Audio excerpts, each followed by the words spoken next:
Hey guys, welcome back to my channel Bansal biology. आज का जो वीडियो है इसमें हम देखने वाले हैं सदर्न ब्लॉट के बारे में। So let's get started with the lecture guys.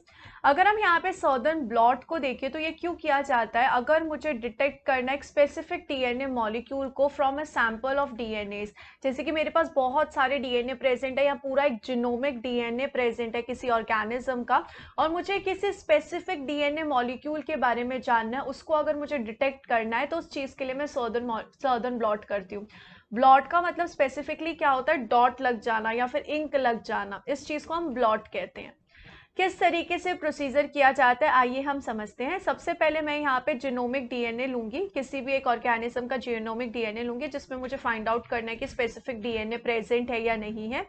इसको मैं रिस्ट्रिक्शन एंडोन्यूक्लियस से कट करूंगी। रिस्ट्रिक्शन एंडोन्यूक्लियस क्या होता है, ऐसे स्पेसिफिक एंजाइम्स होते हैं जो डीएनए को स्पेसिफिक जगह पे जाके कट करेंगे। तो ये क्या करेंगे, डीएनए को स्पेसिफिक जगह पे जाके कट करेंगे और मुझे डिफरेंट डिफरेंट फ्रेगमेंट्स मिल जाएंगे डीएनए के। इसके बाद अब मैं यहाँ पे इन फ्रेगमेंट्स को क्या करूंगी, साइज के बेसिस पे सेपरेट करूंगी। साइज के बेसिस पे हम सेपरेट कैसे कर सकते हैं, बेस्ट मेथड है कि हम उसका यहाँ पर क्या कर दे, अगार जेल इलेक्ट्रोफोरेसिस कर ले। तो हम यहाँ पे अगार जेल इलेक्ट्रोफोरेसिस करेंगे। अगार जेल इलेक्ट्रोफोरेसिस के बेसिस पे क्या होगा, जो higher molecular weight DNA fragments है, यानी कि जिनका साइज बड़ा है वो ऊपर ही रह जाएंगे, वहीं जिनका साइज छोटा, मुझे इन डबल स्ट्रैंडेड को सिंगल स्ट्रैंडेड डीएनए में कन्वर्ट करना है।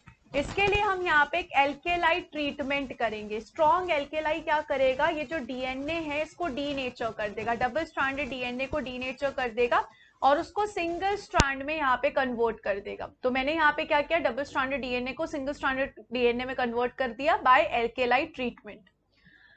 यहाँ पर अब ये जो जेल हम यूज कर रहे हैं, ये जेल जो होती है आराम से ब्रेक हो सकती है। इस जेल को इसलिए हम आगे के प्रोसीजर के लिए यूज नहीं कर सकते क्योंकि ये जेल आराम से टूट सकती है। तो इसको अब हम क्या करेंगे, जितने भी मेरे पास ये डीएनए फ्रेगमेंट्स आए ना, इसको मैं कहीं और ट्रांसफर करूंगी। तो मैं यहाँ पर क्या करूंगी, मैं यहाँ पर ईदर नाइट्रोसेल्यूलोज पेपर यूज करूंगी या फिर मैं नाइलॉन का पेपर यूज करूंगी, और ये जो पूरे के पूरे डीएनए फ्रेगमेंट्स है उनको ऐसा का ऐसा मैं ट्रांसफर कर दूंगी नाइलॉन पेपर पे। जैसे कि समझे, अगर मैंने मेरे हाथ पे इंक लगाया और उसको किसी पेपर पे लगाया, तो जैसा पैटर्न मेरे हाथ पे प्रेजेंट है सेम टू सेम वैसा ही कॉपी यहाँ पर पेपर पे भी बन जाता है। सेम चीज मैं यहाँ पर भी ऐसा ही कुछ करने वाली हूँ। यहाँ पर भी बस ये है कि जो डीएनए यहाँ पे प्रेजेंट है उसको मैं इस पेपर पे ट्रांसफर करने वाली हूँ।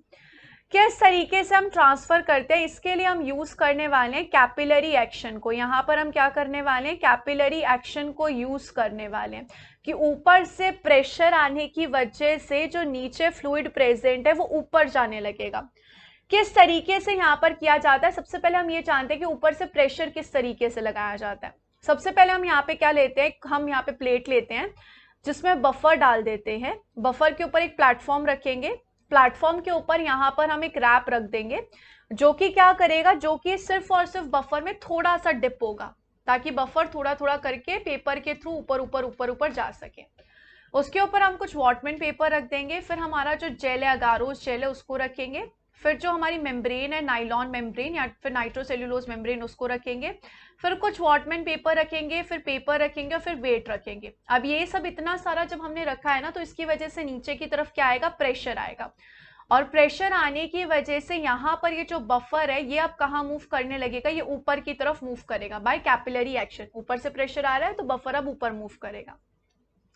यहाँ पर जो हम बफर यूज करते हैं उसका नाम होता है सेलाइन सोडियम सिट्रेट बफर। ये कहाँ मूव करेगा, ये नीचे से ऊपर की तरफ मूव करेगा, यानी कि अपने हाई वाटर पोटेंशियल जिसमें वाटर, जहां पे वाटर जो है अच्छा खासा है, वहां से वो कहाँ मूव करेगा, ऊपर की तरफ मूव करेगा। अब जब ये ऊपर, नीचे से ऊपर की तरफ मूव करेगा तो ये उसी के साथ साथ क्या करेगा, जो जेल है उससे डीएनए को भी ट्रांसफर कर देगा, जेल से डीएनए को भी ट्रांसफर कर देगा पेपर के ऊपर, नाइट्रोसेल्यूलोज पेपर के ऊपर या फिर नाइलॉन पेपर के ऊपर। तो डीएनए का भी उसी के साथ साथ क्या होने लग जाएगा, ट्रांसफर होने लग जाएगा। पेपर जो यहाँ पर होता है वो पॉजिटिवली चार्ज होता है और डीएनए यहाँ पर होता है नेगेटिवली चार्ज। डीएनए तो हमारा नेगेटिवली चार्ज ही होता है, हमें पता है। तो जो पॉजिटिव और नेगेटिव है वो एक दूसरे से अच्छे से इंटरेक्ट भी कर पाएंगे और आराम से ट्रांसफर भी हो जाएगा। तो कैपिलरी एक्शन के थ्रू यहाँ पे बफर भी ऊपर जा रहा है और वो साथ ही साथ डीएनए को भी जेल से क्या कर रहा है, ऊपर पेपर की तरफ ट्रांसफर कर रहा है, जिसकी वजह से आप देख सकते हैं यहाँ पर जो डीएनए थे वो अब वो कहाँ पे ट्रांसफर हो चुके हैं, नाइट्रोसेल्यूलोज पेपर पे ट्रांसफर हो चुके हैं। अब मैं यहाँ पर चाहती हूँ कि जो डीएनए ट्रांसफर हुए ये अच्छे से फिक्स हो जाए नाइट्रोसेल्यूलोज पेपर पे, ताकि वो निकले ना, बाद में जब मैं एक्सपेरिमेंट आगे करूँ तो वो अच्छे से फिक्स रहे, इमोबिलाइज्ड हो जाए, अच्छे से अटैच हो जाए। इसके लिए मैं यहाँ पर क्या करूंगी, मैं यहाँ पर बेक करूंगी 2 घंटे के लिए 80 डिग्री सेल्सियस पर, जिसकी वजह से जो डीएनए है वो पूरी तरीके से फिक्स हो जाएगा हमारे पेपर के ऊपर नॉन कोवेलेंट बॉन्डिंग के थ्रू। और अगर मैंने स्पेसिफिकली नाइलॉन पेपर यूज किया है तो मैं इसके लिए यूवी रेडिएशंस भी यूज कर सकती हूँ एट 254 नैनोमीटर 5 मिनट के लिए, जिसकी वजह से डीएनए जो है पेपर के साथ कोवेलेंट बॉन्ड बना लेगा और फिक्स हो जाएगा। फाइनली मुझे यहाँ पे डीएनए को फिक्स करना है पेपर के ऊपर, ताकि डीएनए जो है वो इधर उधर खिसके ना, डीएनए वहीं पे ही रहे आगे के एक्सपेरिमेंट के लिए। अब मेरे पास यहाँ पर पेपर है जिसपे सिंगल स्ट्रैंडेड डीएनए प्रेजेंट है। अब यहाँ पर वो टाइम आ गया जब मैं फाइनली पता लगाऊंगी कि मैं जो स्पेसिफिक सीक्वेंस का डीएनए ढूंढ रही हूँ क्या वो इस ऑर्गेनिज्म में प्रेजेंट था, क्या वो इस जीनोम में प्रेजेंट था। तो इसके लिए हम एक प्रोब को यूज करते हैं। अब वो प्रोब हो सकता है आरएनए, सिंगल स्ट्रैंडेड डीएनए, या फिर छोटा सा यहाँ पे डीऑक्सीन्यूक्लियोटाइड का टुकड़ा यहाँ पे हो सकता है। ये जो प्रोब है इसको मैं यहाँ पर इस पेपर पे पुट कर दूंगी। अब यहाँ पर अगर इस डीएनए में इस प्रोब के कॉम्प्लीमेंट्री सीक्वेंस प्रेजेंट है तो प्रोब वहां पे जाके अटैच हो जाएगा। फॉर एग्जांपल मैंने कहा कि मेरा जो प्रोब है उसके पास ये सीक्वेंस प्रेजेंट है। अब यहाँ पर जो मैंने डीएनए रख रखे हैं अगर उसके पास इस तरीके का सीक्वेंस प्रेजेंट होगा तो वो इस प्रोब से अटैच हो जाएगा। तो यहाँ पर ये प्रोब को मैं डीएनए मॉलिक्यूल्स के साथ इंटरेक्ट करने दूंगी और अगर ये दोनों के पास कॉम्प्लीमेंट्री सीक्वेंस होंगे तो ये हाइब्रिडाइज भी हो जाएंगे। इसके बाद जो एक्स्ट्रा प्रोब है उसको मैं क्या कर दूंगी, एक्स्ट्रा प्रोब को मैं वॉश ऑफ कर दूंगी। वॉश ऑफ किस तरीके से कर दूंगी, मैं वही बफर को यूज करके जो एक्स्ट्रा प्रोब होगा उसको मैं वॉश ऑफ कर दूंगी।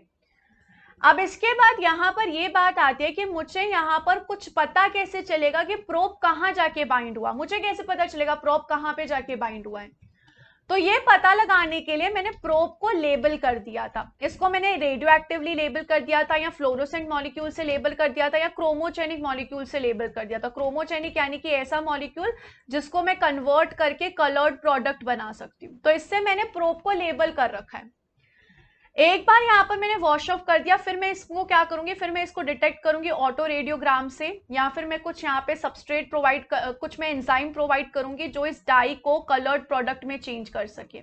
और फ्लोरोसेंट मॉलिक्यूल या फिर रेडियो एक्टिव होगा तो मैं इसका ऑटो रेडियोग्राम कर सकती हूँ, एक्सरे में मैं देख सकती हूँ। जहां पे मुझे यहाँ पर दिखेगा, जहां पे मुझे यहाँ पर विजिबल होंगे बैंड्स, उसका मतलब है कि वहां पे प्रोब जाके अटैच हुआ था। यानी कि वो डीएनए फ्रेगमेंट्स जो हैं वो मेरे काम के हैं, यानी कि इस पर्सन के पास वो स्पेसिफिक सीक्वेंस का डीएनए प्रेजेंट है और यहाँ पे प्रोब उससे जाके अटैच हुआ है। तो मैं इस तरीके से फाइंड आउट कर सकती हूँ और यहाँ पे एनालिसिस कर सकती हूँ। इस तरीके से फाइनली ये पूरा चलता है। आई होप गाइस आपको अच्छे से समझ में आ गया होगा southern blotting. If you like this video, do not forget to subscribe my channel and share this video with all your friends. Thank you so much guys, bye bye.